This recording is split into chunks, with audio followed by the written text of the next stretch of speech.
The heart monitor beeped a slow, agonizing rhythm that echoed through the bulletproof nursery of the Rossi estate.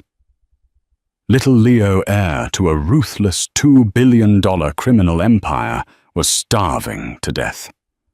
Top pediatricians from Mount Sinai Hospital had failed. Intravenous lines were rejected by his tiny, bruised veins. Lorenzo Rossi, a man who could order a mafia hit with a flick of his wrist, was completely powerless as his son faded. The baby violently refused every drop of synthetic formula. He was dying, until a lowly maid hiding a tragic and painful secret of her own crossed the threshold in the dead of night and did the unthinkable. The Rossi estate sat like an impenetrable fortress on the cliffs of Long Island, heavily guarded by men carrying suppressed automatic weapons beneath tailored Italian suits. Inside the mansion was a masterclass in wealth and power, dripping with imported marble and Renaissance art. But to Lorenzo Rossi, the undisputed head of the Rossi syndicate, the mansion felt like a sprawling tomb. 2 months ago, Lorenzo's world had been violently fractured. A car bomb planted by the rival Moretti family had detonated outside a charity gala in Manhattan. Lorenzo survived with a few fractured ribs. His wife, Sophia, did not. She was 8 months pregnant at the time. The trauma surgeons at New York Presbyterian had managed to deliver baby Leo in the final seconds of Sophia's life, pulling the premature heir from the wreckage of his mother's body. Lorenzo had exacted his revenge, painting the streets of Brooklyn red until the Moretti bloodline was extinguished. But the blood on the streets couldn't save his son. Leo was failing to thrive. At 2 months old, the baby looked like a porcelain doll on the verge of shattering. His skin was translucent, his breathing shallow. For the past 2 weeks, Leo had begun violently rejecting all food. The finest organic formulas, donor breast milk sourced from elite private clinics, specialized intravenous nutrient drips, he purged all of it. His digestive system is shutting down, Mr. Rossi, Dr. Harrison Gallagher, the lead neonatologist, said. The doctor was sweating profusely, dabbing his forehead with a silk handkerchief. Standing in the middle of Lorenzo's dark mahogany study, surrounded by the Don's heavily armed capos, the doctor knew he was delivering news that could cost him his life.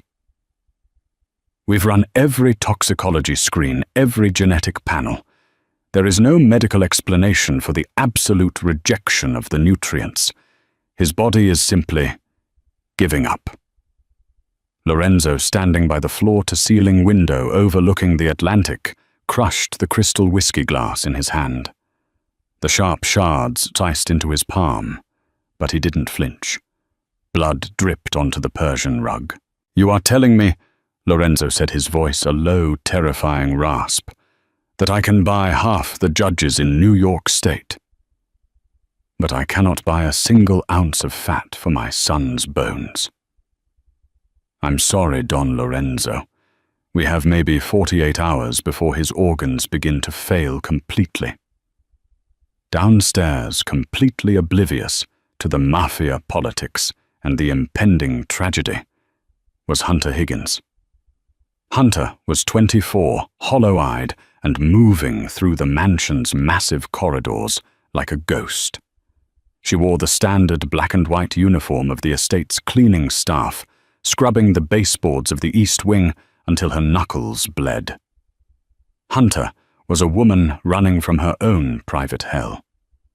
3 weeks ago, her abusive ex-boyfriend, a small-time gambler who owed $50,000 to loan sharks, had shoved her down a flight of stairs during a drunken rage. Hunter had been 38 weeks pregnant. She lost the baby, a little girl she had already named Lily. The physical pain of her recovering body was nothing compared to the crushing emotional void, but nature was cruel. Despite her baby being gone, Hunter's body didn't know that. Her breasts were painfully engorged, leaking milk for a child who would never cry for it. She bound her chest with tight bandages beneath her maid's uniform, popping black market painkillers just to get through her grueling 12-hour shifts. She had taken this job hired through a discreet, no-questions-asked agency because the loan sharks her ex had provoked were now hunting her. She needed cash, and the Rossi estate paid in thick envelopes of untraceable $100 bills. Hunter was told 3 rules on her first day. Keep your head down, never speak to the armed men, and never under any circumstances go near the master suite or the nursery on the 3rd floor. But grief is a strange compass, and that night the house was unusually quiet. It was 2 a.m. Hunter was polishing the banister on the 2nd floor landing when she heard it. A cry. It wasn't a normal baby's cry. It was a weak, raspy, pitiful sound. The sound of a tiny creature that had fought its final battle and was whimpering in defeat. Hunter froze. The rag dropped from her hand. Deep within her chest, a primal biological trigger snapped. Her milk let down, dampening the bandages beneath her shirt with a sharp, burning ache. Her heart hammered against her ribs. She knew she shouldn't move. She knew there were cameras. She knew the men who guarded this house made people disappear for lesser offenses. But the cry came again. So frail, so desperate. Hunter abandoned her cleaning supplies and began to climb the grand staircase toward the forbidden 3rd floor. The 3rd floor hallway was dimly lit by antique sconces. At the far end stood the heavy oak door of the nursery, slightly ajar. Hunter crept forward, her rubber-soled shoes making no sound against the thick carpet. She expected to see guards, but the hallway was empty. Later, she would learn that Lorenzo had dismissed everyone, unable to bear the sight of strangers watching his son die, wanting the floor completely isolated. Hunter peeked through the crack in the door. The nursery was the size of a standard apartment, equipped with medical monitors that blinked in the gloom. In the center was a massive hand-carved mahogany crib. Next to it, slumped in a plush leather armchair, was the night nurse, Beatrice. The older woman was fast asleep, a half-empty bottle of high-end Chardonnay sitting on the side table beside her. Anger flared hot and sudden in Hunter's chest. How could she sleep while a baby was crying? Hunter slipped inside the room. The air was sterile, smelling faintly of rubbing alcohol and expensive baby powder. She approached the crib and looked down. The sight of little Leo broke whatever remained of Hunter's fragile heart. He was so tiny, hooked up to a tangle of tubes that looked monstrous against his pale skin. His little fists were clenched, his face scrunched in a weak, silent sob. He was rooting, turning his little head side to side, opening his mouth in a desperate search for nourishment. "Oh, sweet boy," Hunter whispered, tears immediately spilling over her lashes. "You're so hungry." I know. Without thinking, driven by a raw, devastating instinct that overwhelmed her, fear of the Mafia Boss who owned this house, Hunter reached into the crib. She carefully maneuvered around the wires and scooped the fragile baby into her arms. He felt weightless, too light. She sat on the edge of the velvet window seat, turning her back to the sleeping nurse. Her chest was throbbing with painful pressure. Trembling, Hunter unbuttoned the top of her maid's uniform, pulled aside the restrictive bandages, and guided the baby's face to her bare breast. For a terrifying second, Leo didn't move. He lay limp against her skin. Then a miracle happened. The scent of natural, warm mother's milk, not the sterile, chemically processed donor milk or formula he had been force-fed, hit his senses. Leo's tiny mouth opened. He latched on. Hunter gasped, a sob of relief and physical release escaping her lips as the baby began to suckle. It was weak at first, uncoordinated, but within seconds the rhythm steadied. Suck, swallow, breathe. The sound was the most beautiful music Hunter had ever heard. Tears streamed down her face, falling onto Leo's dark, wispy hair as she cradled him, rocking him gently. "That's it, sweetheart," she breathed, entirely lost in the moment. "Drink. I've got you." The rhythmic, steady beep. Beep. Beep of the heart monitor began to strengthen the tempo, smoothing out as the baby's distress faded into the comfort of a mother's warmth. "Step away from my son." The voice was cold, quiet, and carried the weight of a loaded gun. Hunter's blood ran to ice. She slowly lifted her head. Standing in the doorway was Lorenzo Rossi. He was still wearing his suit trousers and a crisp white shirt. The sleeves rolled up to reveal dark tattoos wrapping around his forearms. In his right hand, leveled perfectly at Hunter's head, was a suppressed Heckler & Koch USP pistol. Behind him, two massive bodyguards, Dominic and Rocco, stood with their weapons drawn, their eyes scanning the room. The sleeping nurse, Beatrice, jerked awake, gasping as she saw the Don holding a gun. "Mr. Rossi, I just closed my eyes for a second. This Maid. She snuck in." "Shut up, Beatrice," Lorenzo hissed, never taking his dark, lethal eyes off Hunter. He stepped fully into the room. "I will ask you one time before I put a bullet between your eyes. What are you doing to my son?" Hunter was paralyzed with terror, but she didn't drop the baby. Her protective instinct flared, and she curled her body defensively around Leo, shielding him from the weapons. He was hungry," she stammered, tears tracking through the dust on her cheeks. "He was crying. Nobody was helping him." Lorenzo stepped closer, the gun unwavering. "He rejects all food. He throws it up. Put him down.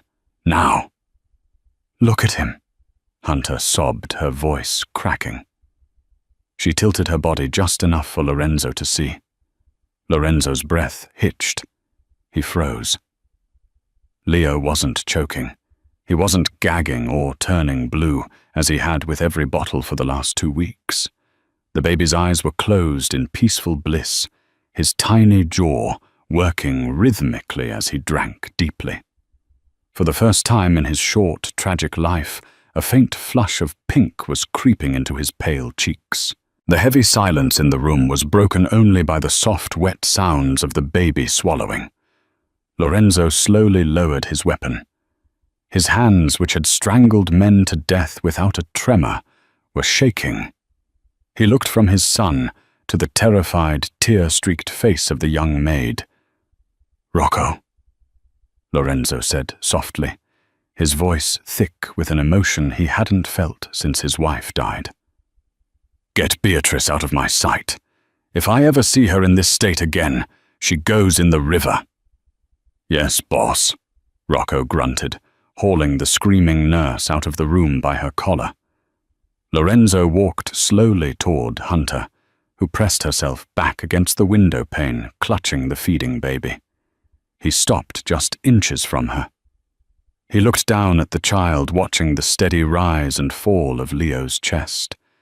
Then his dark eyes snapped up to meet Hunter's. "Who are you?" he demanded softly. Within the hour, Hunter's entire life was laid bare on the massive oak desk in Lorenzo's study. Silas, the syndicate's chief intelligence gatherer and hacker, handed Lorenzo an encrypted tablet. "Hunter Higgins, 24, clean record, hired 3 days ago by the contracted cleaning service. Ex-boyfriend is Tommy Vance, a deadbeat who owes 50 grand to the Russian mob in Brighton Beach. The medical records from St. Jude's Medical Center confirm it, boss. She gave birth to a stillborn daughter exactly 22 days ago. She's biologically primed to nurse. Lorenzo sat in the leather chair, staring at the security footage from the nursery.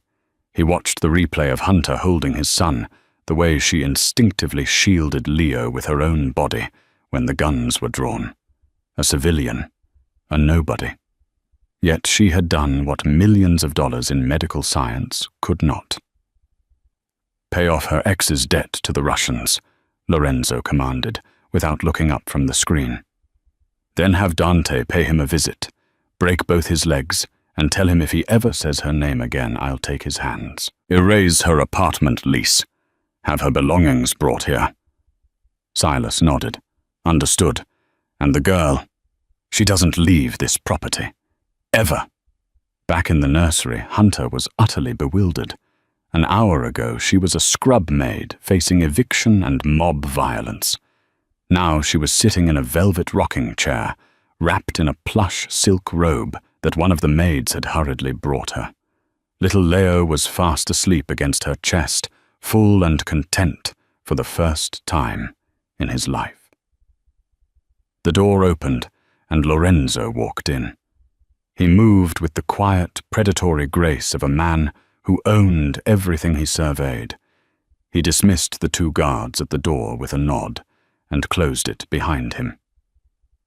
Hunter tensed instinctively, tightening her grip on the sleeping baby. "He's asleep," Lorenzo said, his voice stripped of the harsh violence from earlier. He pulled up a chair and sat opposite her. "Dr. Gallagher just checked his vitals. His heart rate is normal.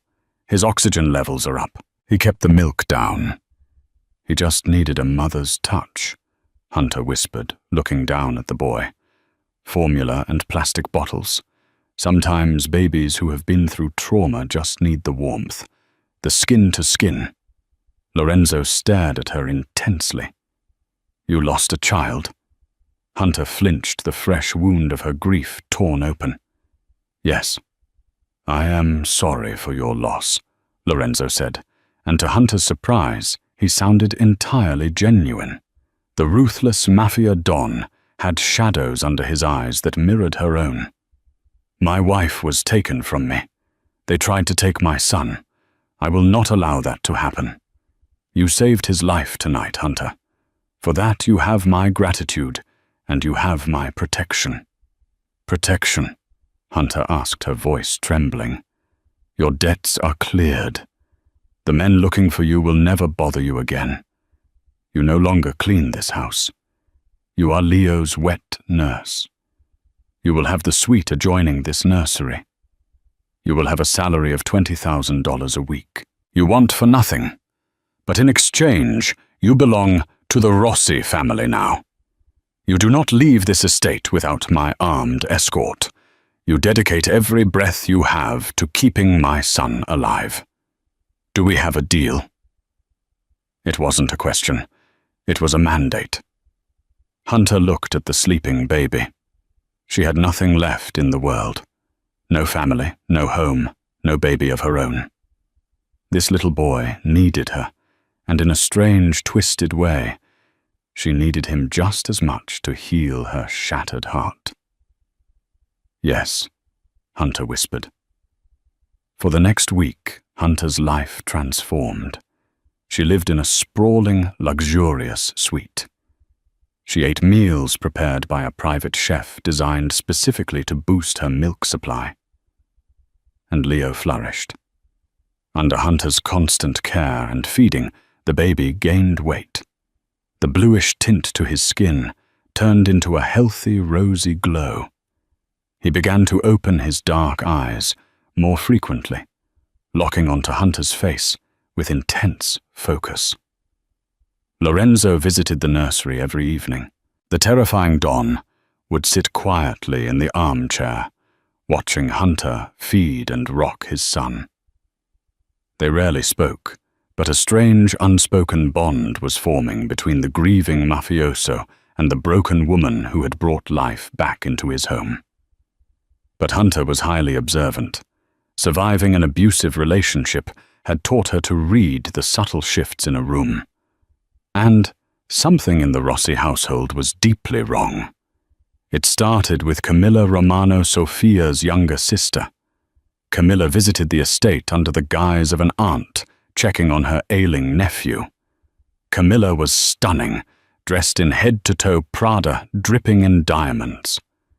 When she entered the nursery and saw Leo looking plump and healthy in Hunter's arms, Hunter caught a micro-expression on Camilla's face. It wasn't joy. It was pure, unadulterated fury.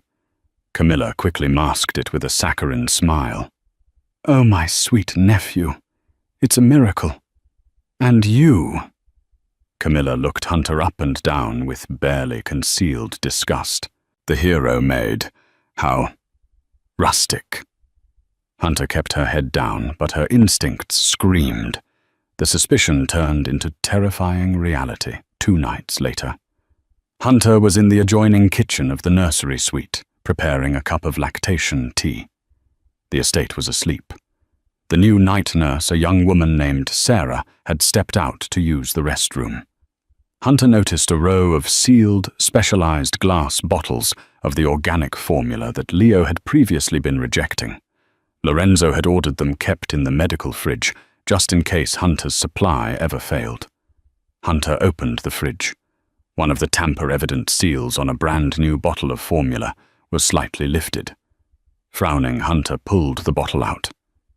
She unscrewed the cap and sniffed. Underneath the sweet, milky scent of the formula, there was a faint, metallic odor, almost like bitter almonds. Hunter remembered what Dr. Gallagher had said. His digestive system is shutting down. We've run toxicology screens. But what if they were looking for the wrong poisons? What if it was something exotic, untraceable in standard panels? Suddenly, a shadow fell across the kitchen doorway. Hunter spun around. Standing there in the dim light was Beatrice, the former head nurse Lorenzo had fired and ordered thrown out of the house. But she wasn't gone.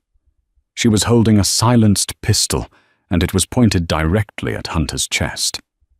"You should have just kept cleaning the floors, little girl," Beatrice sneered, pulling back the hammer of the gun. "You're ruining everything." The sterile, humming, fluorescent light of the medical fridge illuminated Beatrice's twisted face. Hunter stood perfectly still, her heart hammering against her ribs like a trapped bird. The silenced pistol in the former nurse's hand was steady, a chilling extension of her malice. In Hunter's left hand, she still held the open bottle of tainted organic formula. "You were supposed to be a nobody," Beatrice hissed, stepping further into the kitchen and kicking the door shut behind her. A tragic little scrub maid who would be gone in a week. "Do you know how much money I was promised when that brat finally gave out $2 million? A villa in Tuscany. And you little cow, you ruined months of careful dosing." Hunter's mind raced, adrenaline flooding her system. The pieces of the horrific puzzle violently snapped together. "You poisoned him," Hunter whispered, her voice shaking with a mixture of terror and overwhelming maternal rage. He wasn't sick. His organs weren't failing naturally. You were slowly killing a newborn baby right under his father's roof. "Not me." Beatrice scoffed, her eyes gleaming with manic greed. "I just delivered the meals. The formula was pre-spiked, just a drop a day of something special imported from a private lab in Zurich, untraceable, mimics severe gastrointestinal failure. The doctors at Mount Sinai were completely fooled. Everyone was, until you decided to play savior." "Why?" Hunter demanded, subtly shifting her weight. The counter behind her held the heavy electric kettle she had just used for her tea. It was still piping hot. "Lorenzo will kill you. He will tear you apart." "Lorenzo will never know." Beatrice smiled, raising the gun to aim directly between Hunter's eyes. "I'm going to shoot you. Put the gun in your hand and tell the Don you snapped. Grieving mother syndrome. You killed yourself, and sadly in the struggle the baby got hurt. A tragedy, really." Beatrice's finger tightened on the trigger. Surviving the brutal physical abuse of her past had taught Hunter one vital lesson. When cornered, you do not freeze. You fight. With a guttural scream, Hunter violently hurled the open bottle of poisoned formula directly at Beatrice's face. The thick, pungent liquid splashed into the woman's eyes. Beatrice shrieked, her finger jerking on the trigger. A muffled phoot echoed through the kitchen, and a bullet shattered the expensive marble backsplash inches from Hunter's ear, raining sharp stone fragments over her shoulders. Before Beatrice could wipe her eyes and fire again, Hunter lunged backward, grabbed the handle of the boiling electric kettle, and swung it with all her might. The heavy base connected with a sickening crack against the side of Beatrice's head, simultaneously dousing the older woman in scalding water. Beatrice collapsed to the floor, screaming in agony, the gun skittering across the polished hardwood. Hunter didn't hesitate. She threw herself onto the weapon, kicking it under the massive stainless steel island, and then bolted for the nursery door. But she didn't need to reach it. The heavy oak door was kicked open with such explosive force that the frame splintered. Lorenzo stood there, a terrifying vision of pure, unleashed violence. He was shirtless, having clearly rushed from his own bed, his torso covered in intricate Sicilian mafia ink. In his hand was a massive Kimber 1911.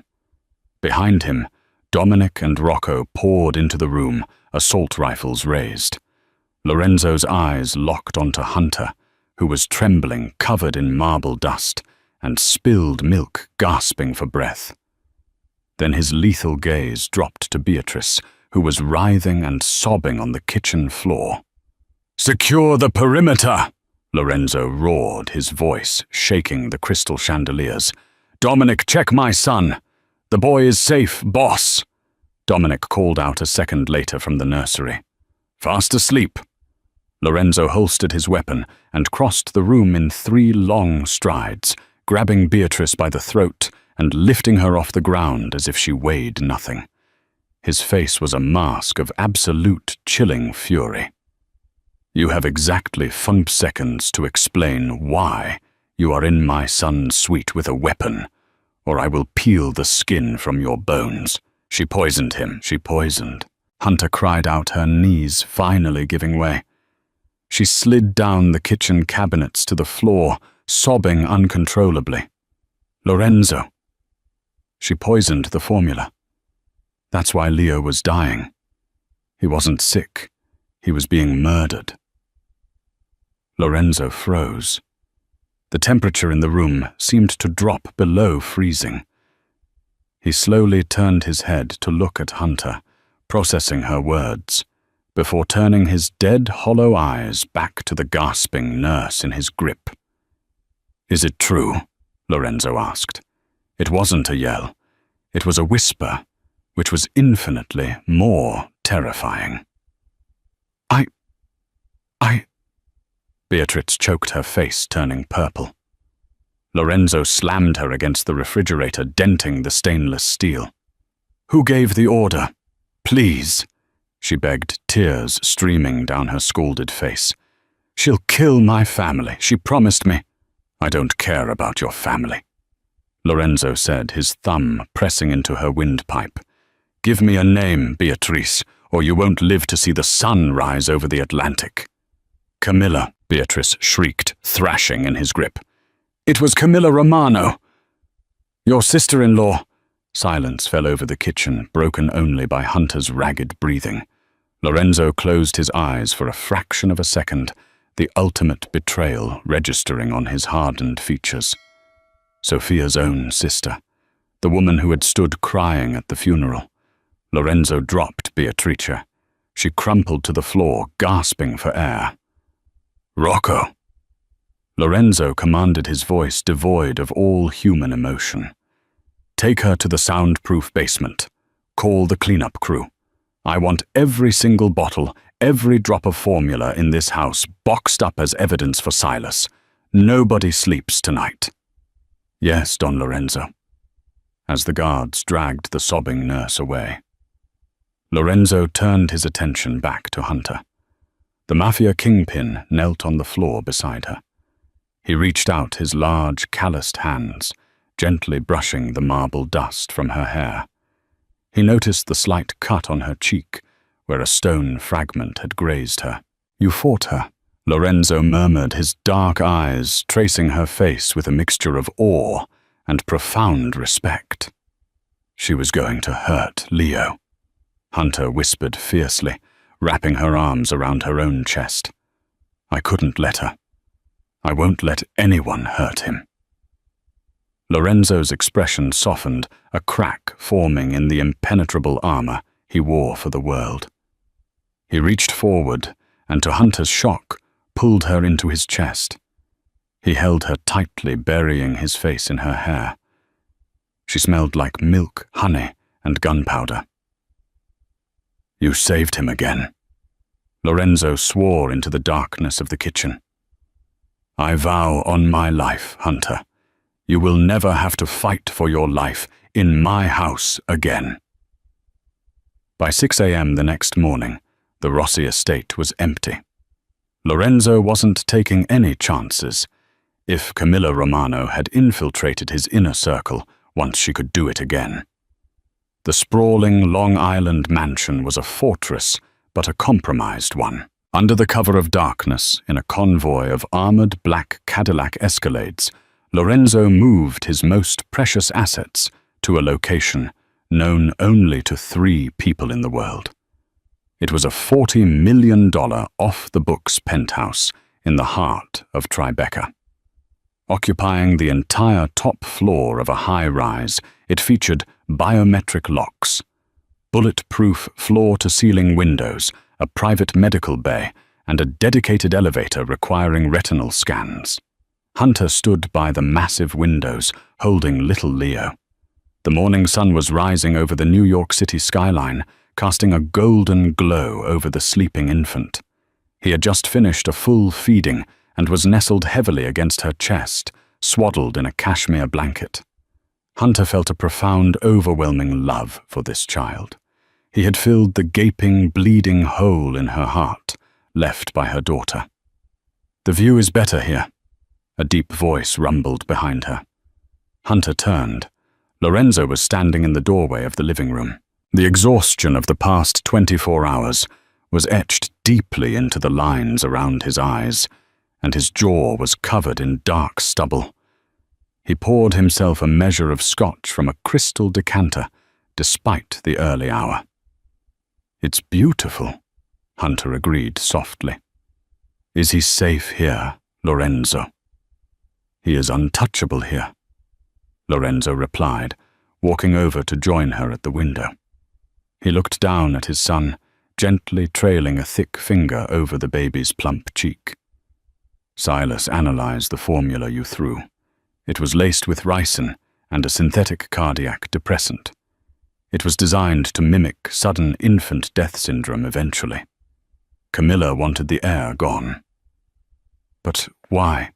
Hunter asked, her brow furrowing. "He's her nephew.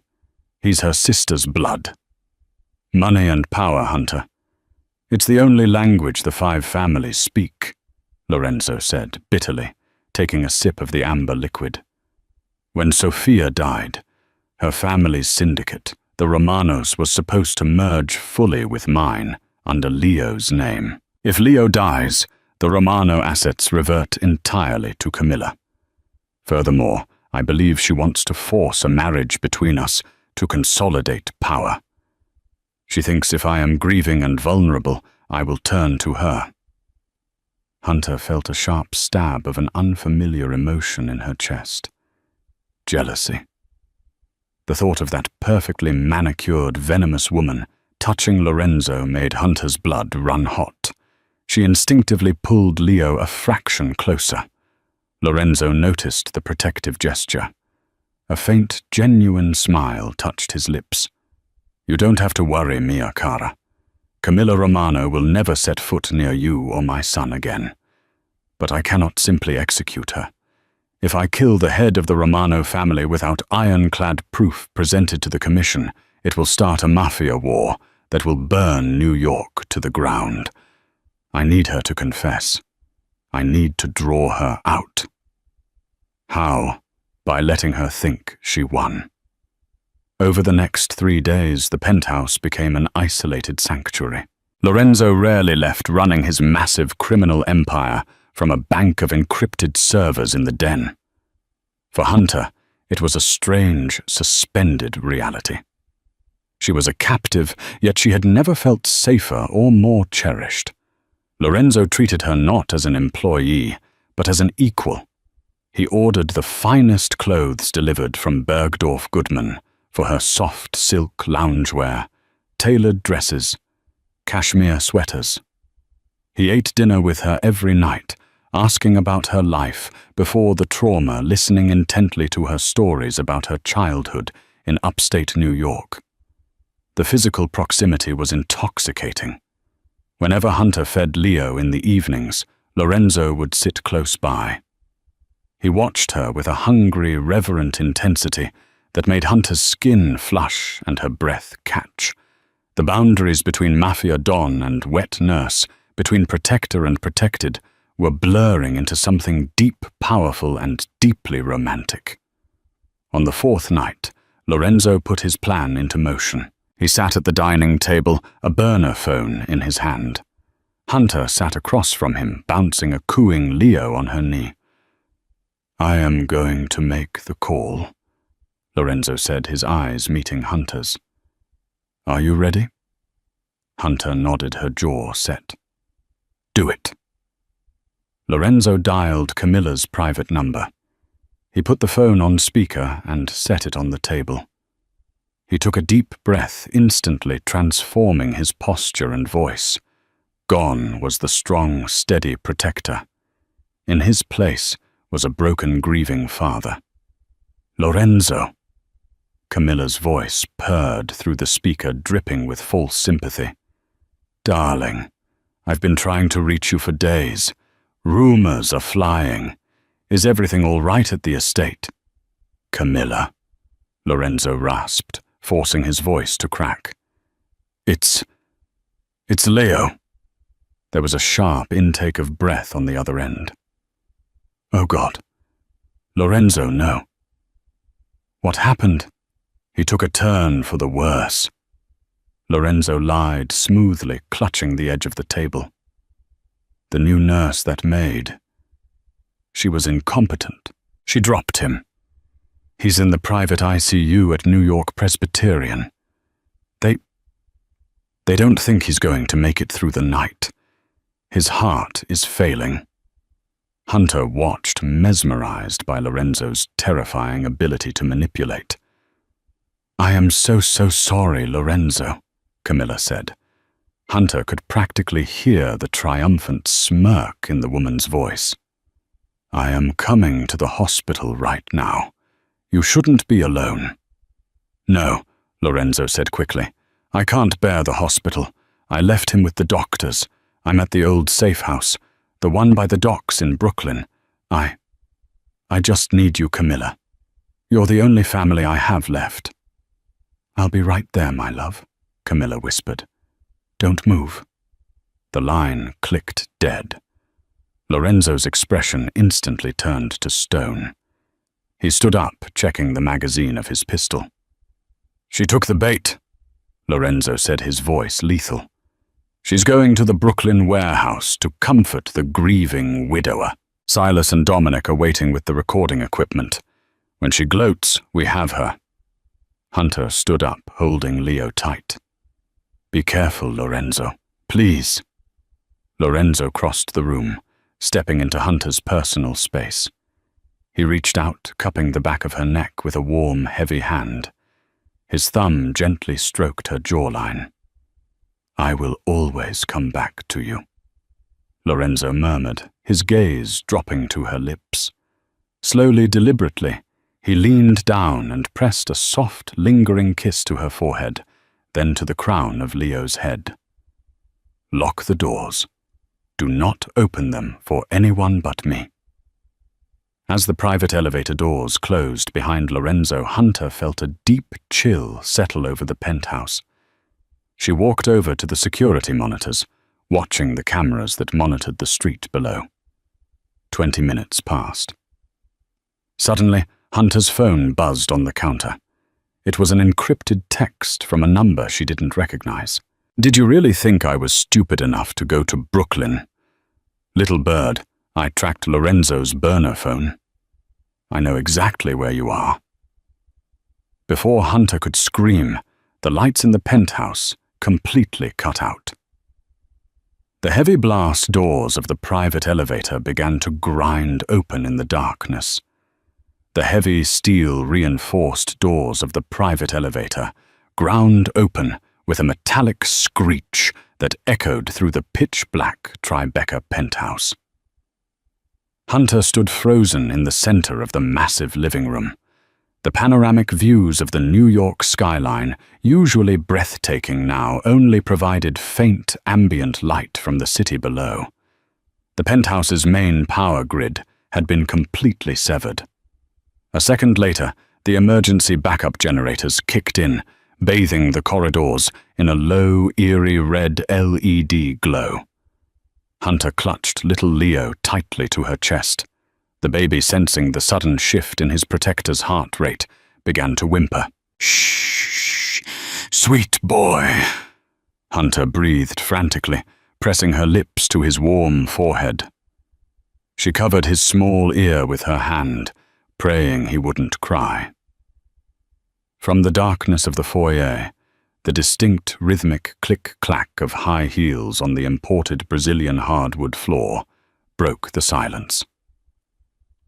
"Lorenzo always was too predictable," a woman's voice echoed through the sprawling apartment. The voice was smooth-cultured and dripping with venom. It was Camilla Romano. "He thinks like a blunt instrument, a hammer, but I think like a scalpel.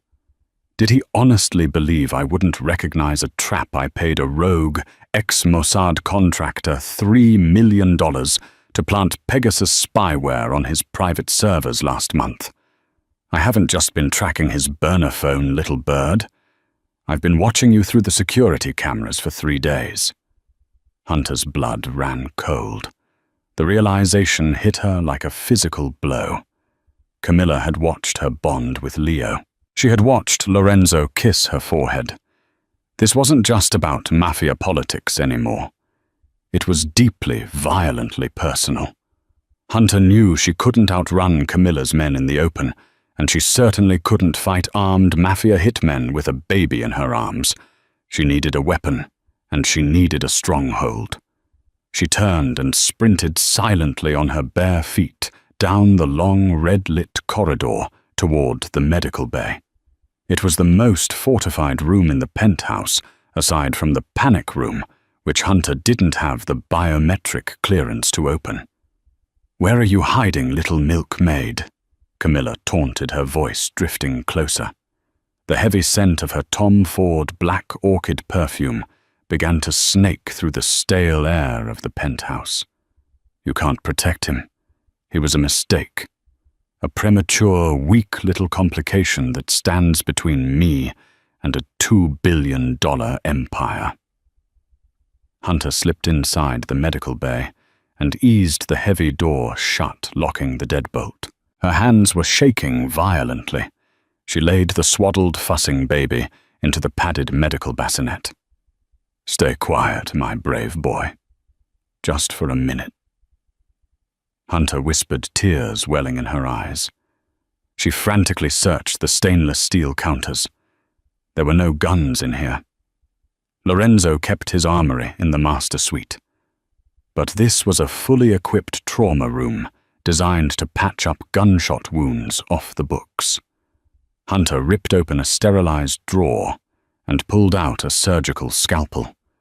The carbon steel blade glinted menacingly in the red emergency light.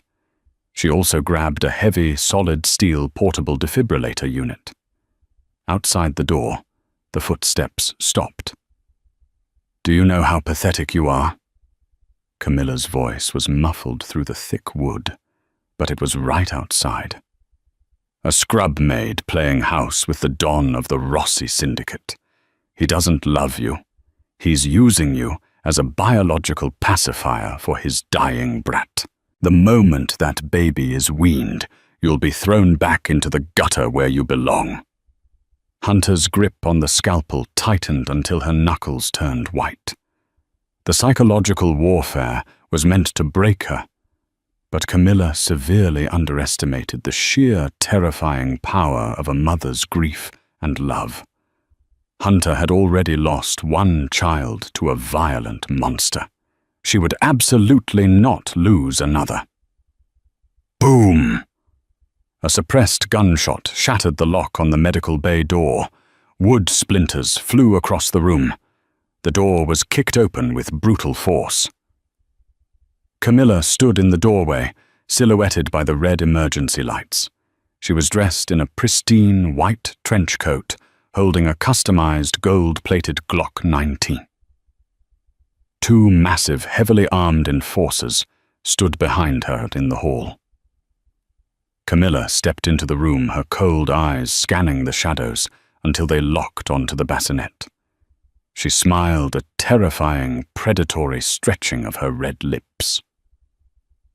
"There's the little heir. Get out," Hunter said.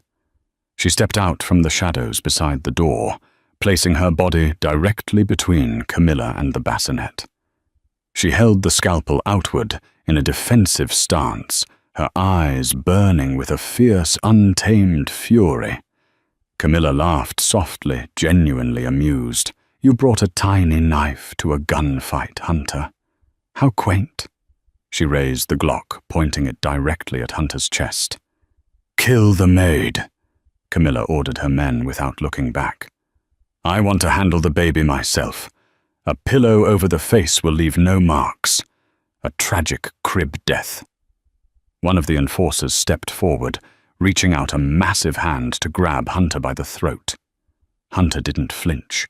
In a fraction of a second, she hurled the heavy steel defibrillator unit directly at the enforcer's knees. The massive weight connected with a sickening crunch. The man roared in pain, his legs buckling his assault rifle, clattering to the floor.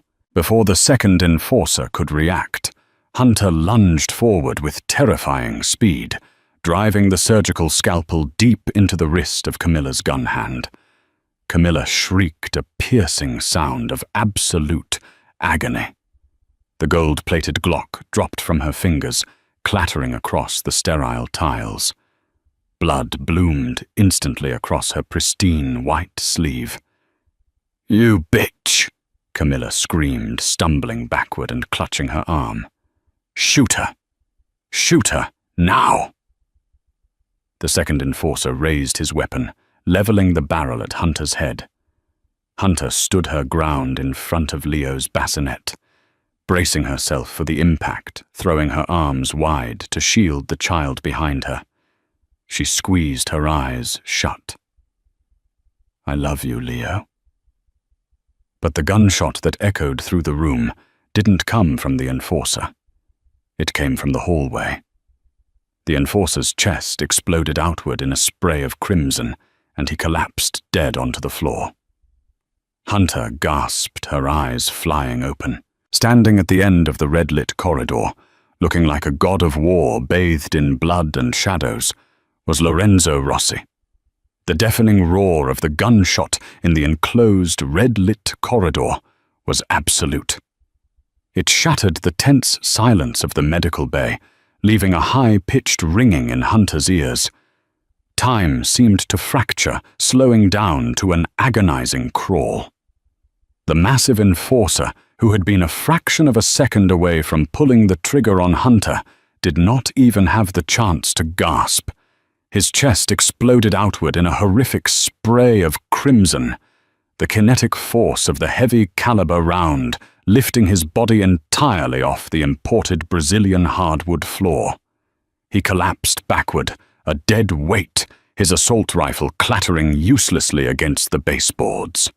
Hunter stood frozen in front of the bassinet, her lungs burning, her eyes squeezed shut as she shielded little Leo with her own body. The sharp tang of copper and the sulphurous stench of burned cordite flooded the sterile air of the trauma room. A heavy, terrifying silence followed the blast. Slowly, Hunter opened her eyes. The emergency LED lights cast long, distorted shadows across the hallway. Stepping over the shattered remains of the heavy oak door was Lorenzo Rossi. He was a terrifying vision of unleashed primal violence. He had discarded his tailored suit jacket somewhere between the ground floor and the penthouse. His white dress shirt was unbuttoned at the collar, the sleeves rolled up to reveal the intricate dark ink of his Sicilian syndicate tattoos. In his massive hands he held a Benelli M4 tactical shotgun, the barrel still smoking in the dim light. Behind him, moving with the synchronized lethal precision of a highly trained paramilitary unit, were Dominic Rocco and half a dozen of the Rossi Syndicate's most feared soldiers. They poured out of the emergency stairwell, their weapons drawn, sweeping the perimeter with ruthless efficiency. They hadn't gone to the docks in Brooklyn. It had all been an elaborate, brilliant lie. "Did you honestly believe?"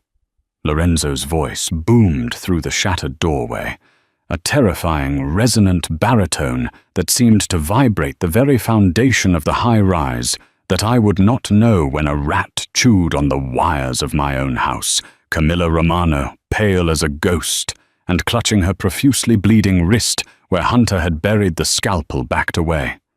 She hit the edge of a stainless steel medical counter, her pristine white trench coat now ruined with the blood of her own men. Her arrogant, venomous sneer instantly dissolved into sheer, unadulterated terror. "Lorenzo," Camilla stammered, her eyes darting frantically between the smoking barrel of his shotgun and the cold, dead eyes of his men. You were at the warehouse. The tracker." "Silas found the Pegasus spyware buried in our encrypted servers 4 hours ago." Lorenzo snarled, stepping fully into the room. He did not spare a single glance for the dead enforcers bleeding out on his floor. His dark, frantic eyes immediately sought out Hunter. When Lorenzo saw her standing there, barefoot, trembling, covered in a light dusting of plaster, but aggressively shielding his son's bassinet with a bloody surgical scalpel still gripped in her hand, a profound, staggering look of relief washed over his hardened features. The lethal tension in his jaw relaxed by a fraction of an inch. He lowered the barrel of the Benelli. "I traced the IP address of your rogue hacker." Lorenzo continued, finally turning his dead, hollow gaze back to Camilla. "Gideon Shaw, operating out of a shell company server farm in Hoboken, New Jersey. We paid Mr. Shaw a very personal visit an hour ago. He was surprisingly cooperative after Dante broke his first 3 fingers with a ball-peen hammer. He handed over every encrypted file, every offshore wire transfer, routed through Credit Suisse, and exactly what you were planning to do here tonight." Camilla's knees visibly buckled. She slid down the side of the medical cabinets, leaving a smear of red against the pristine white enamel. "Lorenzo, please, you have to understand. We are family. Sophia's blood flows in my veins. I did this for the Syndicate. Do not ever speak my dead wife's name in my presence again." Lorenzo roared, the sound echoing like a physical blow. He closed the distance between them in 2 massive strides, towering over the cowering woman. "You poisoned my infant son. You orchestrated a slow, agonizing assassination of a baby. And tonight you tried to murder the only woman who managed to save his life." "I had to," Camilla shrieked hysterically, the polished veneer of the Mafia princess finally cracking entirely. The Romano family is bankrupt, Lorenzo. My father made terrible investments in the Fulton Fish Market territories before he died. We owe $40 million to the Sinaloa cartel. They were going to skin me. If Leo inherited the Romano estate, the assets would be locked in a trust for 18 years. I needed the capital liquidated now. I needed the boy out of the way.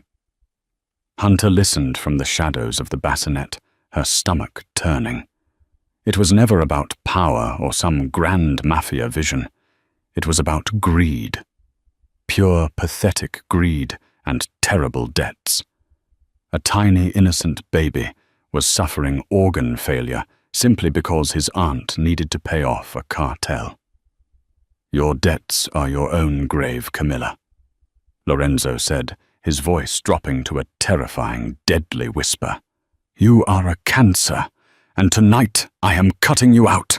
You can't touch me, Camilla cried, desperation making her voice shrill. The commission, the 5 families will demand a sit-down.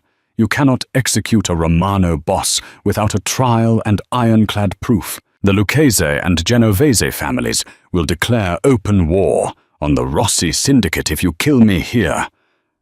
Lorenzo's lip curled into a cruel, triumphant smile. He reached into the pocket of his trousers and pulled out a small, encrypted black audio recorder. He pressed a button. The quiet hum of the medical bay was suddenly filled with the playback of a voice. Kill the maid. I want to handle the baby myself. A pillow over the face will leave no marks. A tragic crib death. It was Camilla's exact words from 3 minutes ago, recorded in perfect high-fidelity audio. Silas bugged every square inch of this penthouse the moment we moved my son here, Lorenzo said coldly, pocketing the device. The commission will hear this tape tomorrow morning at 10 o'clock. There will be no war. There will only be a unanimous vote. By noon, your entire faction will be dismantled. Your remaining capos will be absorbed into my syndicate, and you will be erased from history. Lorenzo turned his head slightly, addressing the massive men waiting in the hall. Dominic, Rocco. Yes, boss, the 2 enforcers answered in unison. Take this trash to the soundproof holding cells in the sub-basement.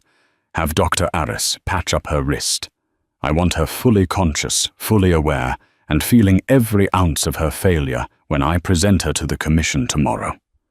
No, Lorenzo, wait. Please, I'll sign everything over. Don't let them take me, Camilla screamed, thrashing wildly as Dominic and Rocco hauled her up by her armpits. Her expensive designer heels dragged uselessly against the hardwood floor.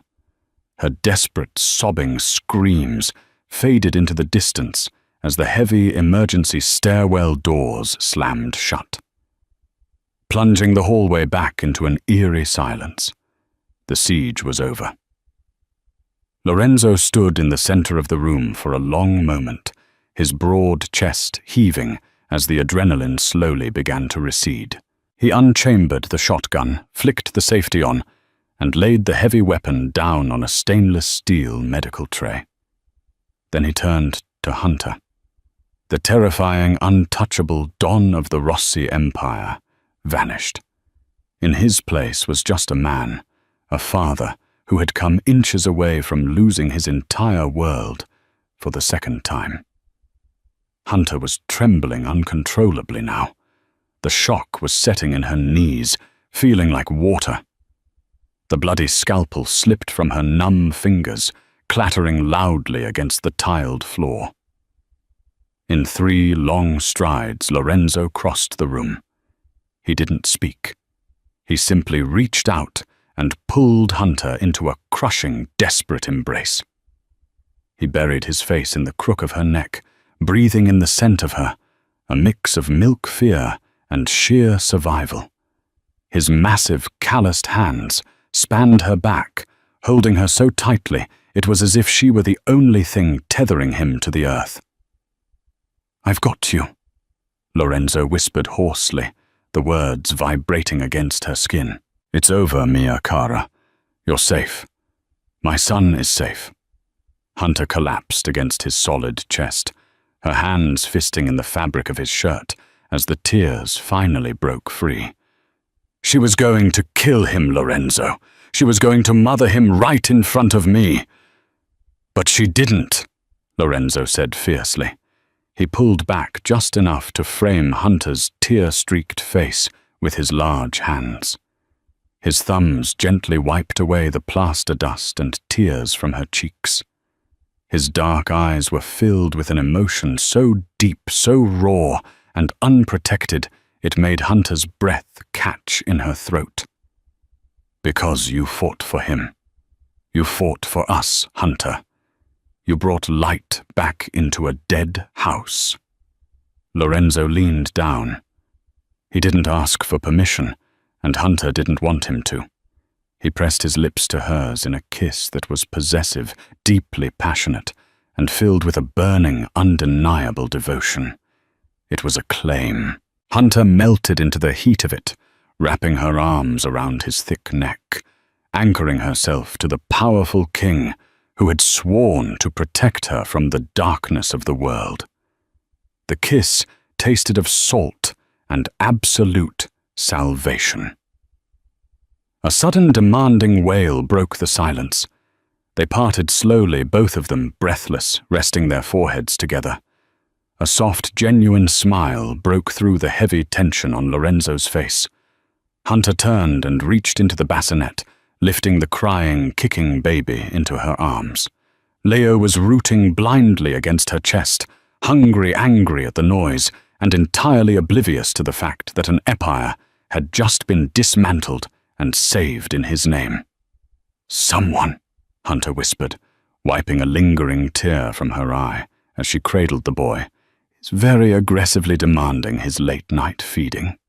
Lorenzo stepped up behind her, wrapping a heavy protective arm around Hunter's waist, pulling both her and his son back against his chest.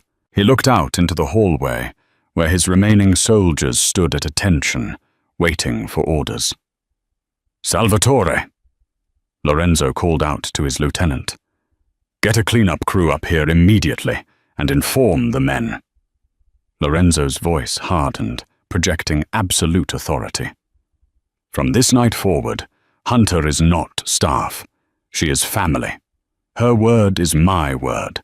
Her safety is my life. If anyone disrespects her, they answer to me." "Am I understood?" "Yes, Don Lorenzo," the men echoed, bowing their heads respectfully toward Hunter. Lorenzo looked down at the beautiful, brave woman, holding his son, pressing a soft kiss to her temple. "Let us go feed our boy." He murmured the word "our," hanging beautifully and permanently in the air between them. "Tomorrow, the Rossi Syndicate steps into a new era, and I will show the world exactly who my queen is." Hunter Higgins started as a broken, grieving maid, hiding from a cruel world.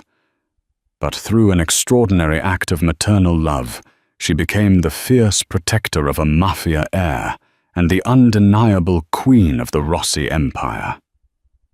Lorenzo and Hunter's journey proves that sometimes the most impenetrable fortresses are breached not by bullets but by compassion, and the deepest wounds are healed by unexpected love.